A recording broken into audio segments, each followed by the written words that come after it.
La caractéristique du massif du Mont-Blanc, c'est juste une petite section des Alpes. Les Alpes, c'est une chaîne de montagnes qui s'étire sur plus de 1000 km de long, du Danube jusqu'à la Méditerranée. Et le massif du Mont-Blanc est une section simplement de 40 km, prestigieuse. Le massif possède plus de 28 sommets de plus de 4000 mètres. Alors le maître des lieux, naturellement, c'est le Mont-Blanc. Le Mont-Blanc a une altitude qui varie, qui évolue en fonction des caractéristiques de sa calotte glaciaire. L'altitude traditionnelle qui date du début du XXe siècle, c'est 4807 mètres. Mais depuis 1986, qui est l'année du bicentenaire de la première ascension du Mont-Blanc, il est mesuré tous les 2 ans par la Chambre des géomètres de Haute-Savoie.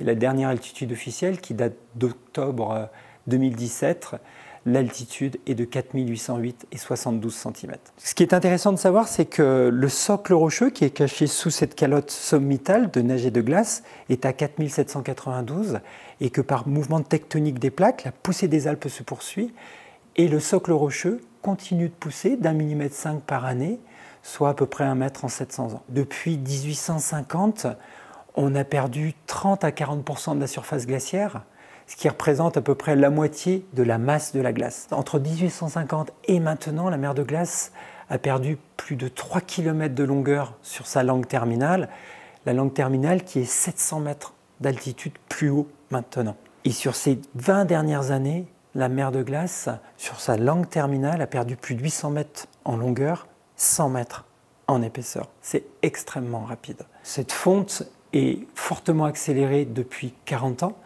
puisque depuis 40 ans, on a perdu plus de 20% de la surface glaciaire. Donc, de 107 glaciers dans les années 70, les spéculations probabilistes imaginent qu'en 2070, on n'aura plus que 2 glaciers. Ce qu'on appelle le permafrost, c'est finalement le sol qui est gelé, et cette glace qui était dans les fissures de roche faisait office de ciment, de colle, et aujourd'hui, cette montagne qui s'assèche d'une manière très précoce en début d'été, induit une instabilité, des éboulements, des chutes de pierre. Cette perte de glace et cette carence en neige impactent fortement la pratique des alpinistes et des guides.